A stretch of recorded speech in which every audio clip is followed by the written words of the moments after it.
Australian missionary Graham സ്റ്റെയിൻസിനെയും രണ്ട് പിഞ്ചുമക്കളെയും ചുട്ടുകൊന്ന കേസിൽ തടവ് ശിക്ഷ അനുഭവിക്കുന്ന കുറ്റവാളി മഹേന്ദ്ര ഹെംബ്രാമിനെ ജയിലിൽ നിന്നും മോചിപ്പിച്ചിരിക്കുകയാണ് ഒഡീഷയിലെ BJP സർക്കാർ.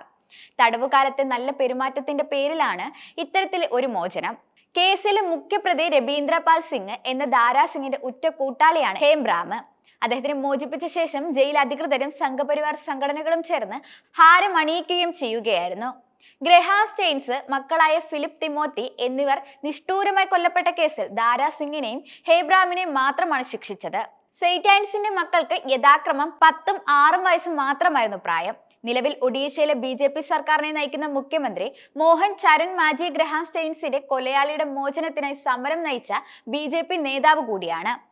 1999 ജനുവരി 21 രാത്രിയാണ് സ്റ്റെയിൻസിനെയും മക്കളെയും ജീവനോടെ ചുട്ടുകൊന്നത്.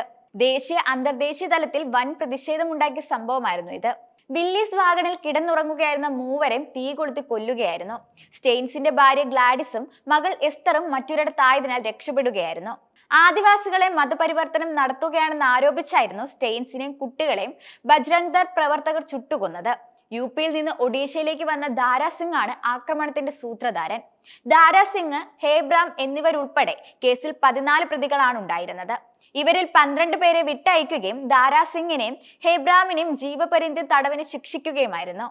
ഹെംബ്രാം 1999 അറസ്റ്റിലായി. 2000 ജനുവരി 31 ദാരാ സിംഗിനെ പിടികൂടിയത്.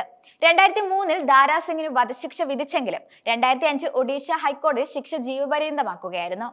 ജയിൽ മോചനം ആവശ്യപ്പെട്ട് 2024 ഓഗസ്റ്റിൽ ഇയാൾ സുപ്രീം കോടതിയിൽ ദയാഹർജിയും നൽകിയിരുന്നു. മഹേന്ദ്ര ഹെംബ്രാമിന്റെ മോചനത്തിൽ ഒഡീഷയിലെ ക്രൈസ്തവ സമൂഹം ഭീതിയിലാണ്. ഈസ്റ്റർ ദിനത്തിൽ ആക്രമണ സംഭവങ്ങൾ അരങ്ങേറുമോ എന്ന ഭയവും അവർക്കുണ്ട്.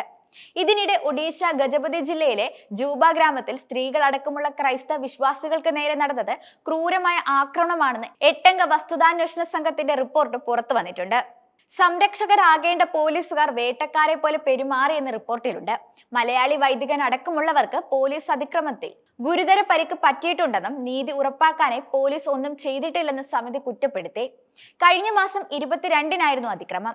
മാർച്ച് 22 ഒഡീഷ പോലീസ് നടത്തിയ അതിക്രമത്തെക്കുറിച്ച് 7 അഭിഭാഷകരും ഒരു സാമൂഹിക പ്രവർത്തകരും അടങ്ങുന്ന സ്വതന്ത്ര സംഘമാണ് അന്വേഷണം നടത്തിയത്.